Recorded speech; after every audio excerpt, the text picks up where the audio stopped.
Yeah. Thank you, Nazmia. Yeah, it is fair. I'm sitting next to Maryam and she's getting emotional. She's very touched by what you just said. But you do, the floor is yours, you have to. I'm sorry, you have to. We're all waiting. So go ahead, yeah.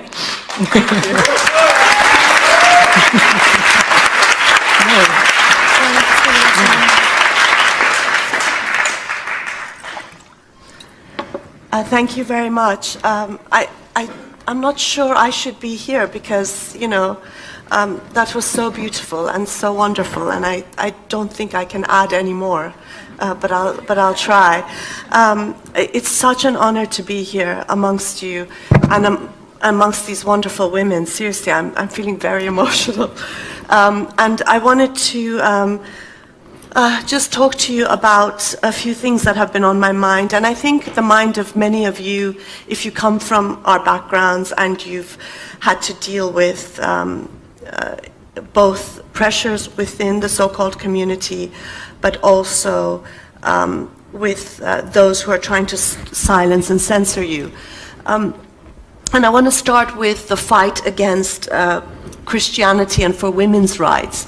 There's a suffragist, Elizabeth Cady Stanton, who said that every form of religion which has breathed upon this earth has degraded women. And I think anyone who works for women's rights, is concerned for women's rights, can understand that.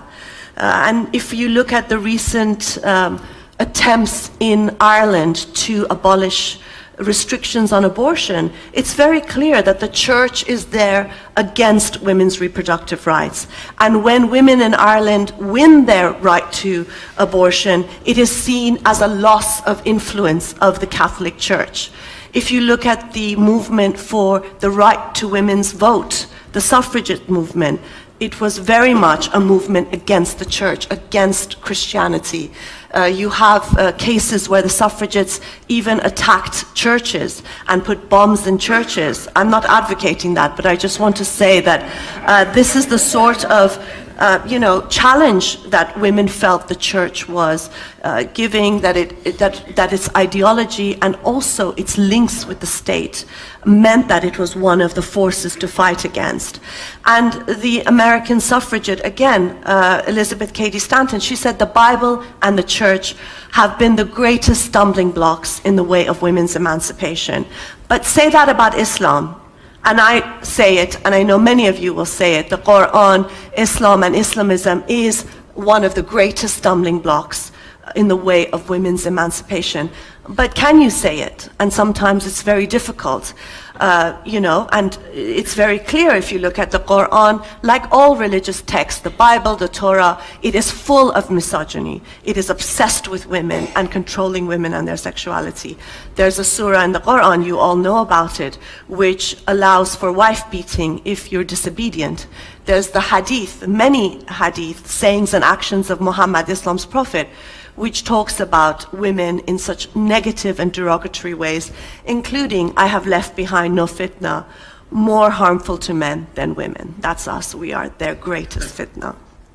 And of course, when you're looking at Islamism, the religious right and its relationship with the state, the way it controls women's rights and lives. But if you say that, you're immediately accused of Islamophobia. And this is an accusation I've heard many times. I'm sure many of you have heard it as well. This was about our being involved in gay pride, and I'll talk to you about that later. But Muslim leaders complain. Again, it was not Muslim leaders, it was Islamist leaders. And it was Islamist mosques, the East London Mosque and MEND, which is an Islamist organization, that accused us of Islamophobia. But in fact, they are the ones inviting preachers that call for the death penalty of gay people, that call for the death penalty of apostates. And this accusation of Islamophobia is really the imposition of blasphemy and apostasy laws in more secular societies. That's exactly what it is, because you cannot be bigoted against an idea. You can hate an idea, rightfully so. Some ideas are worthy of hate. As you can hate some political movements and challenge them, it has nothing to do with bigotry. But unfortunately, very often we see these things intertwined. So here is someone on the left, and I will say very clearly that I am very firmly on very, very to the left. But here's a left, person, a journalist, who has compared us with Nazis. And again, I didn't really see many Nazis at the Gay Pride, and I don't think that's one of the areas that they're very active in. And we've adopted the same tactics. We've marched, like the suffragists have marched, like black people have marched for civil rights in the United States, like people have marched in South Africa against racial apartheid. We've marched. It's not a Nazi tactic. But again, this is the sort of correlation with any criticism of Islam. And of course, this is the comment is free editor, David Shariat Madari. When I was barred from a university from speaking, he said, there's nothing misguided about the left's concern for Muslims. Well, I'm sorry, the left has no concern for Muslims, because you cannot show concern by shutting down debate and discussion that is taking place amongst Muslims themselves. And this idea, this patronizing idea that that Muslims are so special that they cannot tolerate to hear dissent, that they cannot tolerate to hear disagreement, is racism pure and simple. And what I wrote back to The Guardian, and they finally published it after trying to make it very soft on Islamists, and so I had to publish my actual article versus what they did publish, was that, the problem with you people who profess to be left but who are pro-Islamist is that you see us, you see dissent through the eyes of our fascists, through the eyes of our Islamists, which is why you think that you are showing concern for Muslims, whereas really you are showing concern for Islamists at our expense. And when I was, this is an example of this absurdity. It has become such an absurdity. I was invited by the atheist group at Goldsmiths University, and they wanted to hear me speak. The Islamic Society there asked the university to cancel my talk. When they didn't cancel my talk, they came and disrupted the talk. And they said that I was violating their safe spaces. Now, this is an Islamic society that has invited people who promote the death penalty, stoning to death, what have you, you name it. And I'm the one who's inciting hatred and violating their safe spaces. And they actually were so intimidating. They shut down my PowerPoint. They kept walking in front of me while I was talking. And I just said, I've got to finish this talk because I'm not going to let them stop me. I just read from my speech so that I don't stop. And they made the sound of a bomb. They threatened. And they did this to one of the audience. You can't see it on the video, but on the video you see a woman who's an ex-Muslim from Libya. She does this and she starts crying because it reminded her of the time that she was abducted by Islamists in Libya for her women's rights activities. So it was very, very, very aggressive behavior. And what does the feminist society and the LGBTQ plus society of Goldsmiths do? They issue statements in solidarity with the Islamic Society against a known Islamophobe. And again, it sometimes feels like this is such a topsy-turvy world. And even after, because it became a media issue, even after the president of the Islamic Society had to resign because they found all these awful homophobic tweets of his, still there was no apology, and they stood by their statement. Oh, sorry, I can't see what's next. So what's interesting for me, though, is the Iranian regime just did a documentary on these horrible feminists, and there's a section of me in there.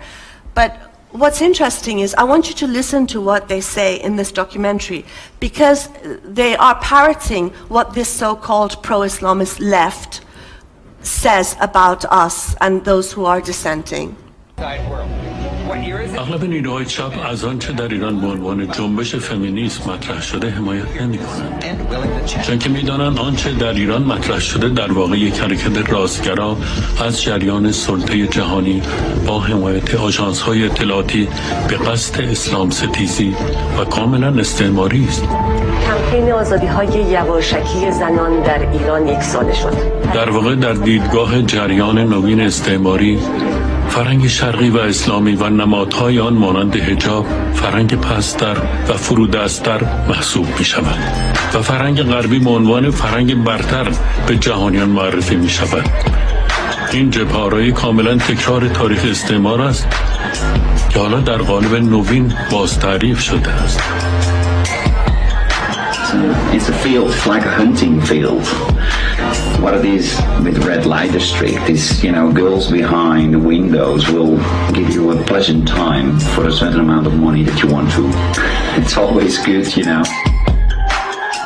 به این ترتیب آشکارا بود که غربی‌ها خصوصا در مورد غرب آسیا از همان ابتدا خواهان تقویت آزادی‌های جنسی زنان و فعالان فمینیستی بودند.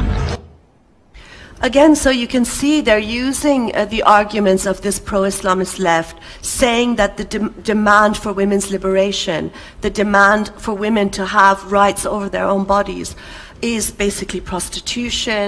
They refer to the red light district in Holland. This is exactly what happens when you're free.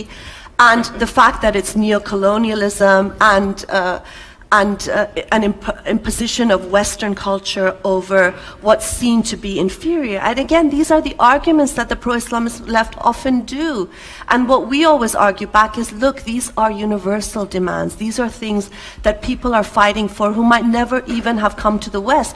If you look at the movement of women's rights in Iran, for example, 70% of the population is under 30. They only have known an Islamic regime, but they are fighting for secular and modern values. So this is nonsense to say that it's neocolonialism, it's imperialism, and so on and so forth.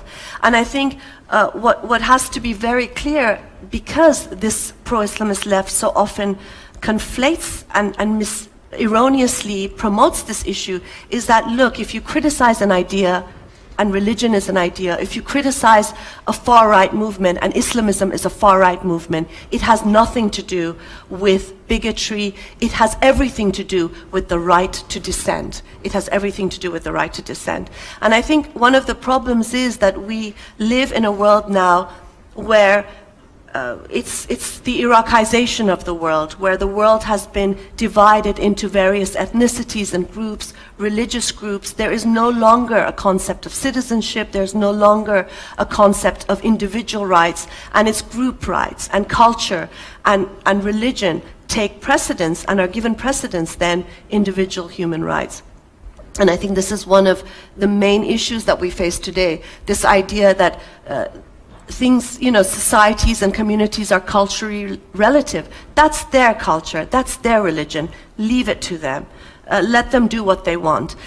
What it really says is that dissent doesn't exist, because it sees communities and societies as homogeneous, and it sees the culture and religion of that community as the culture and religion of who is in power, because that's who establishes what culture and religion really is. And so it gives it basically respects that, the culture and religion of the Islamists, for example, whereas it denies the rights and the culture and the fight for freedom of those who dissent.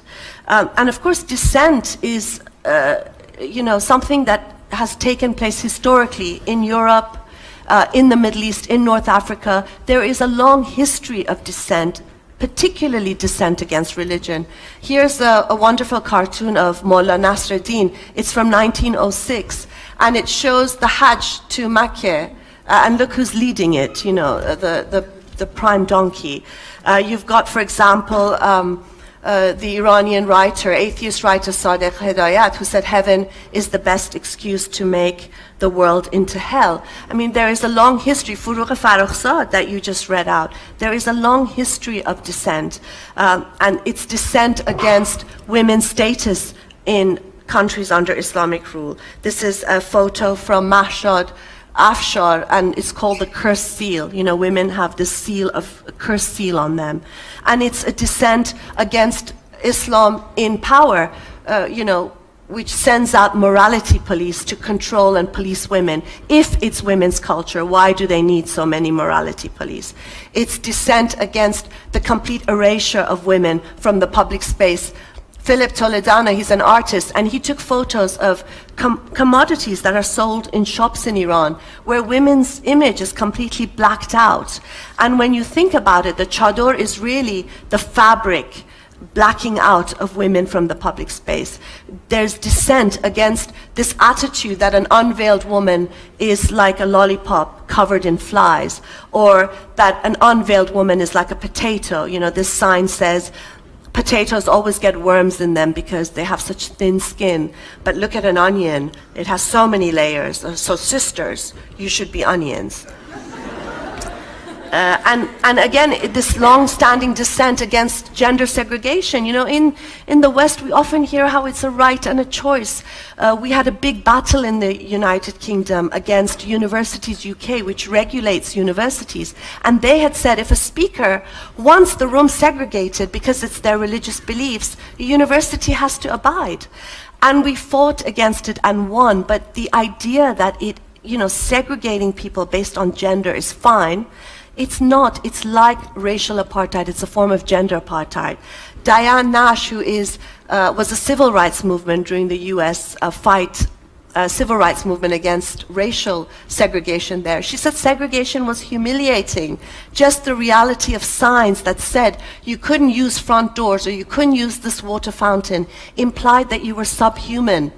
Every time I complied with a sign, I felt like I was acquiescing to my own inhumanity. I felt outraged and hated it. And you know, it's interesting because both in Iran but also in the UK, I've heard this from Sharia court judges, that segregation is important. Why? Because if you don't segregate people, then they're going to have sex and then you're going to have to stone them. So it's better to segregate people from the start, then you don't have to, you know, go through the whole stoning process. I mean, absurd. It's funny, but this is really what they think, and these are the rules that they've imposed on many societies.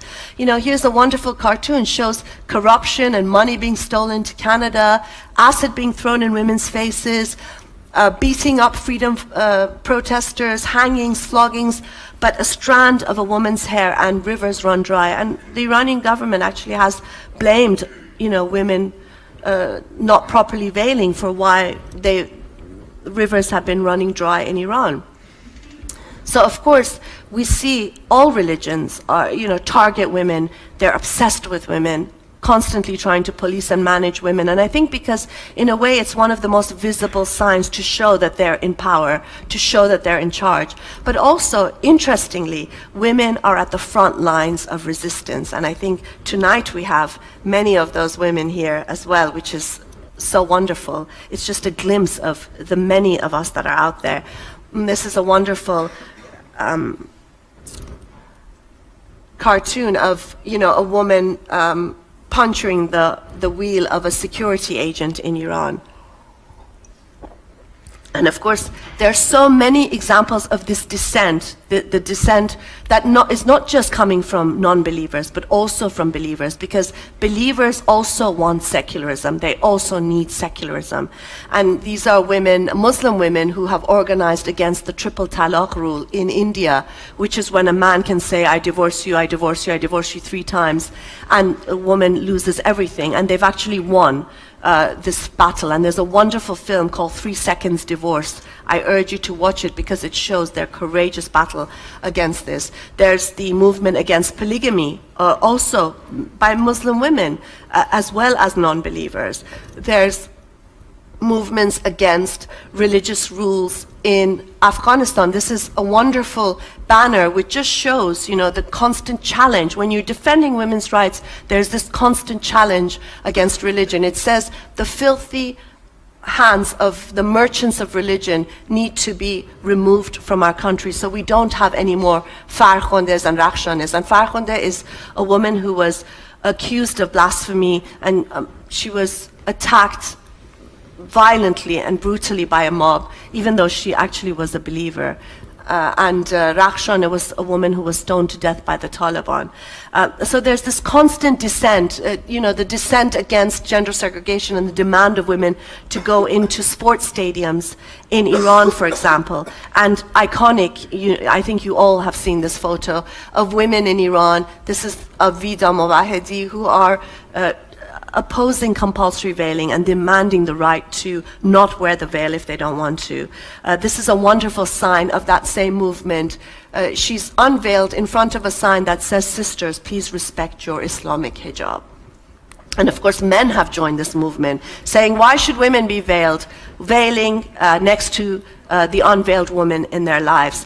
And I'm sure recently you've seen this on social media of Turkish women with the hashtag 10 years challenge, and it shows 10 years after they've removed their veil. And this is from Saudi Arabia. It's women who are opposed to compulsory veiling who wear their abayas inside out as a way of showing their resistance. And you see this resistance everywhere. If you are looking for it, look at the colors under the black veil that ISIS forced on these women when they reach liberated areas. Look at all the black chadors and veils that have been thrown on the ground the minute women have reached liberated areas. Here's a photo of a Kurdish fighter tearing down a banner by ISIS telling women how to dress. How can a woman even see walking in that outfit? And this, by the way, is a center of feminism and secularism in the world today. In a war zone, Rojava, where Sharia courts have been banned, polygamy has been banned, child marriages have been banned. They have council rule, and there is a man and woman in every neighborhood, every workplace, locally, regionally, and nationally. And there's also an additional women's center to make sure that women's equality and rights are adhered to. So, this is really the truth when you talk about the hijab. Not what we hear all the time, hijab is a right, hijab is a choice, but it's sexism. This is not about anti-racism. And this is Alia Majd al-Mahdi, the Egyptian blogger who posted a nude photo of herself in Egypt as a scream against misogyny, and she was abducted by the Islamists and had to flee for her life. Actually, the first time I went nude was in her defense, and I thought, I can't defend her without doing it myself, and it was the most difficult thing I've ever done, but it is very liberating as well, and so thanks to her, we all have someone who's encouraged us along the way. And of course, this is me in Paris. There's Alia Majd al-Mahdi, the Egyptian in the middle. There's Amina Saboui, she's the Tunisian woman, and her sign says, "Your honor is right there," because, men's honor always seems to be between women's legs. And mine is there, which is, I've cut out the Allah from the Iranian flag and put something much better in its place.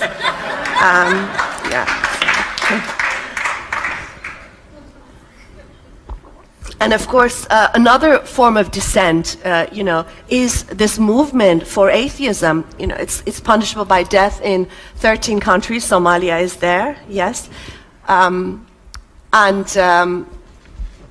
It's this movement saying, fine, religion is your right, but atheism is mine. I don't want to believe. I have a right not to believe without being threatened and shunned from my family and so on and so forth.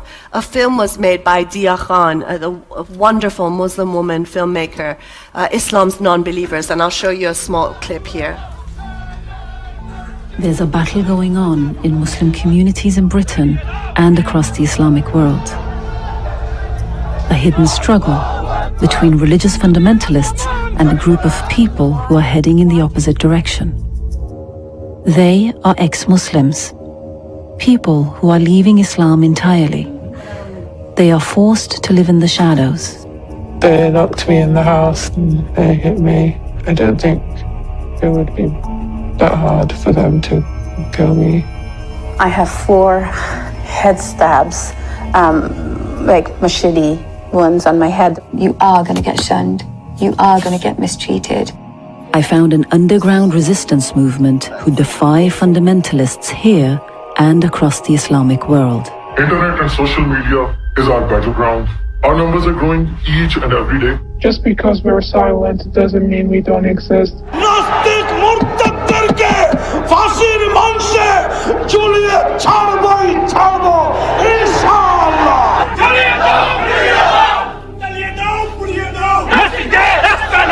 the hellfire is waiting for anyone who is rejecting Allah and His Messenger. Moreover, their families, they should not continue having any kind of relationship with them.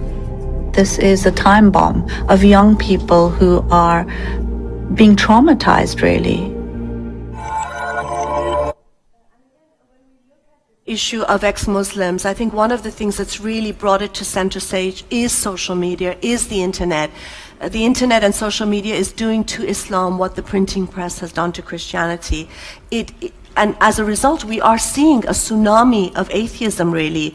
In Dia Khan's film, there was a study that showed that there are 1.5 million atheists in Saudi Arabia, 4 million atheists in Pakistan.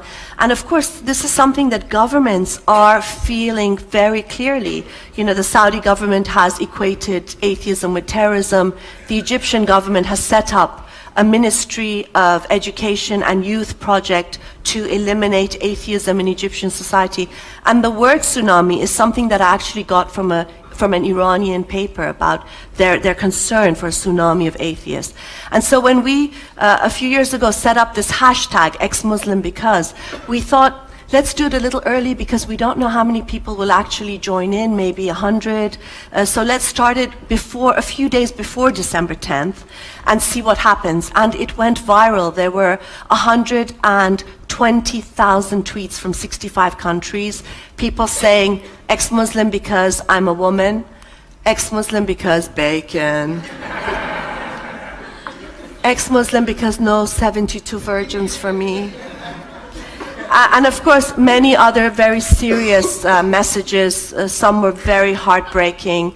And also, I mean, people said that they sat in front of their computers and cried because it was the first time that they felt they were not crazy, there was not something wrong with them, that there were so many other people out there just like them. And of course, the reason for the hashtag was much more serious as well, that there are people who are on the death row for insulting Islam, for being atheists, like Sina Dehqan in Iran, like this wonderful Yemeni 17-year-old who was killed for being an atheist. He said on Facebook, they accused me of atheism. Oh, you people, I see God in the flowers and you see him in the graveyards. That is the difference between me and you. And of course, there's so much dissent against restrictions during Ramadan. Okay, you want to fast, go ahead and fast. Don't force me to fast if I don't want to. And you have people in Tunisia, people in Morocco, always young people going out, smoking, eating, drinking, when they're not supposed to defend that right. And of course, we do it as well in Britain in solidarity with them. And here is one year we went, armed with machine guns, Metropolitan Police came to our protest to say that the staff members in the Saudi embassy were offended by us eating outside. And we said, well, we're offended by them killing people. And, you know, this is, by the way, a public sidewalk, so you can tell them to, I won't repeat my words because I don't want to swear here in public. And this is one action I did where, again, there's the flag with the Allah cut out, and I've got a tasbih in my hand, which is a religious, you know, I don't know what it's called in English. And I'm drinking wine as a way of also defending people who are persecuted during Ramadan. And this is a sign the Iranian regime's actually made about me, saying that I am insulting the sacred values of Muslim people in Iran and that I'm an anti-revolutionary and a mercenary and so on. And there's so many other forms of dissent if we want to see it. In Morocco, there was a couple who were kissing in public who were insulted and attacked. So what did this group Mali do? They went and they started kissing in public as a way of opening up that space and dissenting. And we've been to Gay Pride with Allah is Gay signs, defending the right to be gay from Islamic backgrounds. And it's a particularly serious issue because, of course, it's punishable by death in 15 countries, all Islamic again. And the Allah is gay, I know some will say, well, why do you need to do that? But we are also blasphemers, and we're also trying to open the space for blasphemy. And why is it okay to have Jesus has two dads at Pride, but it's not okay to have Allah is gay? And you only are offended by Allah is gay if you think gay people are perverse. otherwise, why is it so offensive? But of course the police were there because people were offended by our signs, and they wanted us to remove the Allah is gay placards, but we didn't listen, and they couldn't stop us.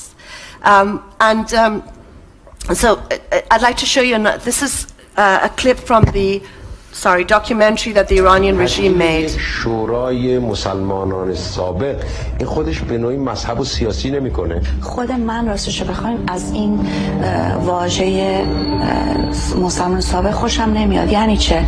دیگه مسلمان مریم نمازی کارمند هماهوتفر در ولو کمیته به نام کمیته مسلمانان سابق راه اندازی کرده که مختص نیروهای مرتد و از دین برگشته است. اصلا نمیخوام حرف اسلام دیگه بشنوم تو زندگی. کمیته مسلمانان سابق آشکارا به تمسخر اسلام و احکام اسلامی میپردازد.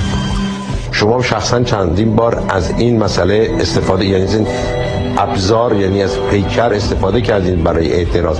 آره من فکر کنم خیلی ابزار مهمیه، به خصوص چون میدونین همیشه بدن زن تو دست خودش نیست، همیشه یک ابزاری برای پول در آوردن، برای فروش، و یکی از راه‌ها اینه که بالاخره با خود بدن آدم بیای توی ملأ عام به مقدسات توهین کنی، بگی که من مرتدم. شریعه فقه اسلامیک لو. کمیته مسلمانان سابق که با حمایت ولو تأسیس شده آشکارا به تمسخر اسلام و احکام اسلامی میپردازد.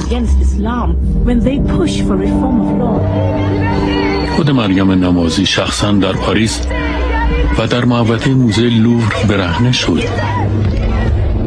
او همچنین با توهین به کلمه الله در پرچم ایران تصویری ضد خدا از خود به جای گذاشت. بگی که من مرتدم، حالا چیکار داری؟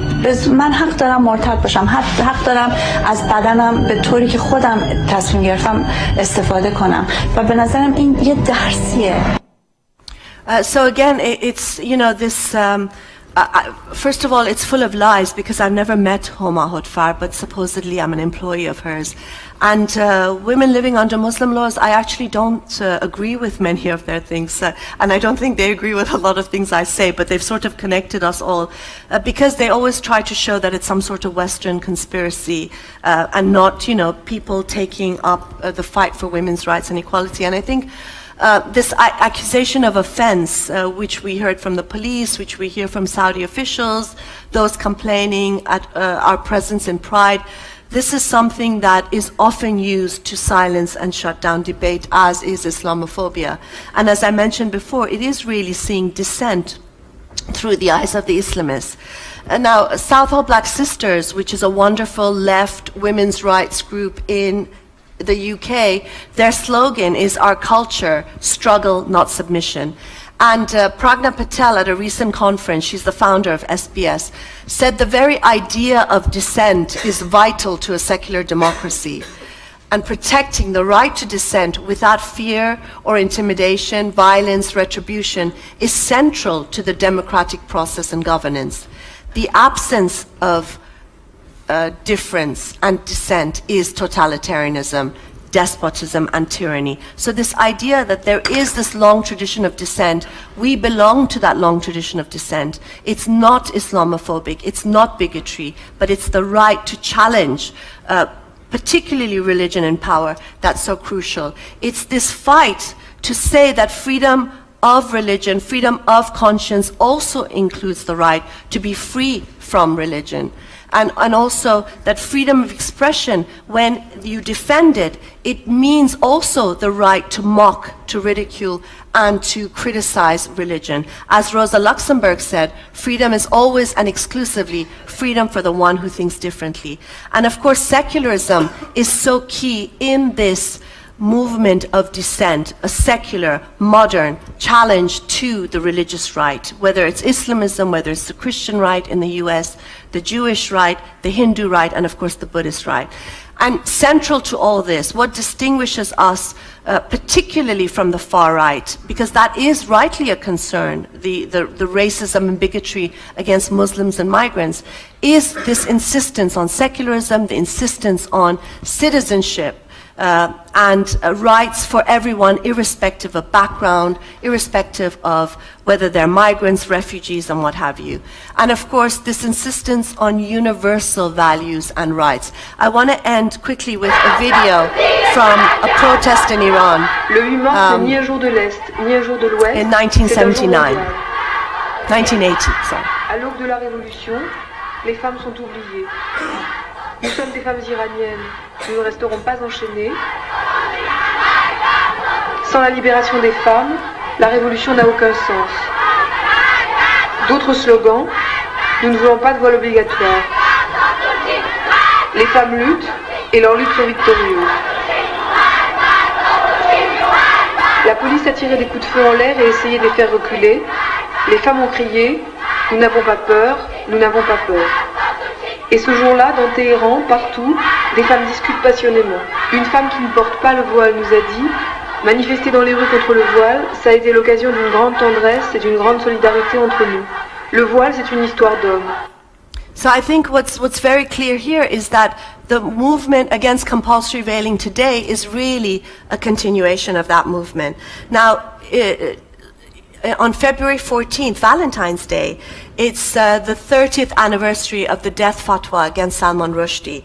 So I want to read something. I want to end by reading something from him. This is a letter he wrote to Bernie Grant, who was a black MP in Britain, who the day after the fatwa said that burning books is not an issue for black people. And Salman Rushdie said, "Dear Bernie Grant, burning books, you said, in the House of Commons exactly one day after the fatwa is not a big issue for blacks. You represent, sir, the unacceptable face of multiculturalism, its deformation into an ideology of cultural relativism. Cultural relativism is the death of ethical thought, supporting the right of tyrannical priests to tyrannize, of despotic parents to mutilate their daughters, of bigoted individuals to hate homosexuals and Jews because it is part of their culture to do so. Bigotry, prejudice, and violence, or the threat of violence, are not human values. They are proof of the absence of such values. They are not the manifestations of a person's culture. They are indications of a person's lack of culture. It is in such crucial matters, sir, to quote the great monochrome philosopher Michael Jackson, it doesn't matter if you're black or white." So I just want to end with my message, because a lot of people were asking me, what's your message? What's your message? I mean, I have several messages. One is my message to my sisters and brothers. I hate using that word because the Islamists always say, hello sister, hello brother, cover up. You know, but to my colleagues and comrades, you know, keep going, because there is a female revolution taking place and you are leading it. To the far right, I say, you know, for us, you are exactly like the Islamists, are fascists. They are the same as you. You hate, you mobilize around violence by scapegoating, by demonizing people. Our movement is one of love, of equality, of secularism, of universal values, and sharing and bringing to the fore our common humanity. And to the pro-Islamist left, I say this: stop calling yourself left, get out of the way, and let those who are on the left continue carrying the banner of freedom, of secularism, and of equality. Thank you.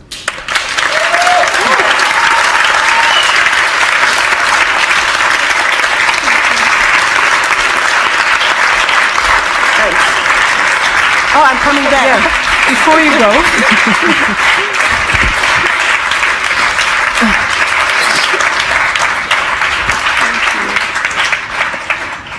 Yeah, some very quick questions, because Okay, we're running a bit late. Sorry, I'm already yes. seeing. But I had prepared a few questions, but then you answered so many of them already.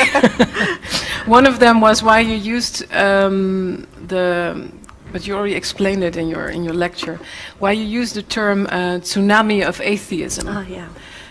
Because it's something also used by the people you fight against, these words. But you've explained it already. Yeah, but I think also, I mean, the thing is that you saw this in various other liberation movements. And it's interesting because the fight for women's rights is very linked to the fight for gay rights, to the fight for the rights of religious minorities. So you see how in other fights people have used even derogatory terms used against them as a badge of honor, and it's a way of challenging that sort of provoking hate. Also, maybe. And provoking, yeah. Well, I mean, I always say they're provoking me. I'm not provoking them. I'm just responding to their provocation of hate. So I think, like, you know, when we say we're kafir, we're proud, we're here, that's part of that sort of thing. And also this whole idea of tsunami, they see it as a negative thing. I see it as a very positive thing. Yeah, and you didn't totally answer the question why you're not a non-believer anymore. Should I use the term non-believer? It's fine. Anything you want. I mean, I think a lot of people who are ex-Muslims here or non-believers from other all religions. I always say religion should come with a health warning, like cigarettes. You know, it kills. But I think for all of us, we come to it from different ways. Lots of ex-Muslims might have become unbelievers by reading Richard Dawkins, or some because what's their your parents. reason? Mine was because I lived in an Islamic state, and I realized, because my parents they were Muslim, but they never forced me to do a lot of things. So religion was kind of, yeah, I'm a Muslim, whatever, you know.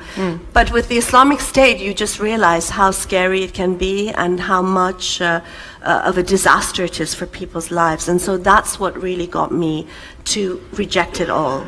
Because it's being misused in Iran. I don't know if it's misused. I think that is actually, I mean, my personal view is that this is what Islam is. I know people say that it's badly interpreted, but it's, to me, I mean, I don't want to offend people, but, you know, that's what I do. But, you know, to me, it's like saying, well, let's try to interpret the Mein Kampf so that it doesn't really hate Jews and LGBT and all as much, or let's redo the South African constitution so it's not so anti-black. I don't think that's possible, you know, because it's so fundamentally inhuman and misogynist, and I think religion is like that. Any religion. I think any religion. I think why Christianity isn't as bad today, we know it used to be really bad as well, is because, not because it's been reformed, I think, but because it's been pushed out of political power to a large extent, and because its back is to the wall, and so it's really nice now. It gives out food in soup kitchens and looks after homeless centers. But go and see what Christianity is doing in Africa, you know, with the exorcisms and the child witchcraft and all of that. Give it a little bit of power, it will take your whole arm and your head. So it's not for you a matter of you're not only against political Islam, but you're against any form of religion. Well, no, I mean, I think religion as a personal belief is a fundamental right. Yeah. And I'm not talking about that because I think people live religion in a million different ways. And I think people are a lot better than the religions they were born into. But I think that Islam is not a personal matter today because it is part and parcel of those political movements and Islamic states. And therefore, you can't separate the state from Islam. When you criticize the state, you have to criticize Islam as well, because it's intertwined with each other. And that's why it's a fight both against the political movement, but also the ideology which comes from Islam. You know, that's not to say that there are not many wonderful Muslims. They are. My parents are the most wonderful people I know. And of course, there are Muslims who are feminists, who are secularists, who come from those backgrounds. But the text itself, like the Bible, the Torah, the Quran, I think they are from another era that, you know, with that sort of mentality and really obsessed and hating women. It hates women. Religion hates women. So why should we support it? I have so many questions, but we don't have enough time. But last one. I think then we have to go to the next part. But because I've did a bit of research on different religions, because I was so annoyed that people always think it's only within, there's also a lot of focus on the Islam and the position of women, but exactly, if you look at any religion, women are not getting a good deal, basically. Why do you think this is the case? This is an impossible question, but why do you think women are always having such a bad situation? If it's Jew, it doesn't matter which religion. I think it is control of the whole reproductive system, isn't it? I think that's one big part of it, which is basically we want you to have as many Muslim or Jewish or Christian babies as possible so we can take over the world, you know. So I think it does have a lot to do with women's position in being able to give birth, a lot of that control of women's bodies in that way, because of even, you know, when it comes to marriage and child custody, a lot of it has to do with, okay, is this even sex? Is this religion, sex religiously acceptable?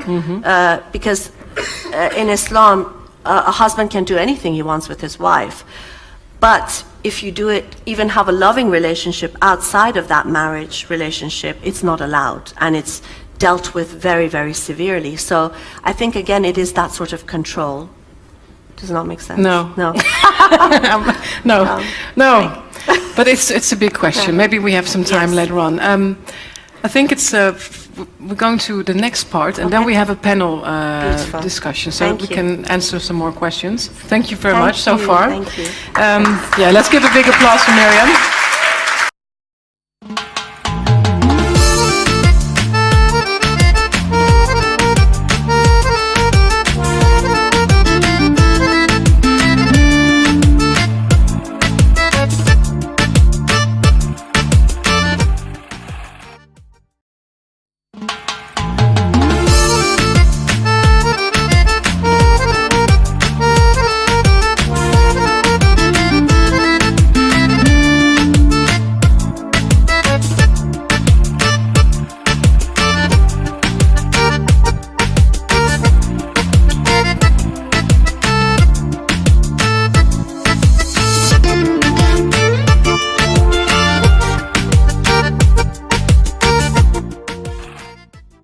Hi, I'm Maryam Namazie. And I'm Fariborz Pooya. We're hosting a program called Bread and Roses. It's a weekly program that's broadcast in Persian and English in the Middle East and North Africa, primarily Iran as well. And it's also shown on YouTube internationally. And we've been doing this since last May. We're coming up to our year's anniversary, and we've had quite a lot of fun making these videos. We discuss taboo-breaking, free-thinking ideas. The Islamic regime of Iran has called us immoral and corrupt. And that's why you need to support us. We are the alternative voice in Middle East and North Africa. Of corruption and immorality. So do support us. Here's a short video from Patreon that explains how you can help us with even just $1 a week. That's nothing. Support us. Patreon lets fans become patrons of their favorite artists and content creators. It's different than Kickstarter because it's not about one big project that requires lots of funding. It's more for bloggers or YouTubers or webcomics, anyone who creates on a regular basis. Here's how it works. When you become a patron, you're agreeing to give an artist a tip of an amount you set every time they release a piece of content, whether it's a new song, a video, or a recipe. You can set a monthly maximum to make sure that you're always within your budget. Choose an amount, enter your payment information, and you're done. Becoming a patron allows you to view and post in the artist's stream, and in exchange for your support, artists offer additional patron packages, which might include monthly Google Hangouts, music production tutorials, pre-sale concert tickets, or anything they can offer as a way to say thanks. Patreon, empowering a new generation of content creators.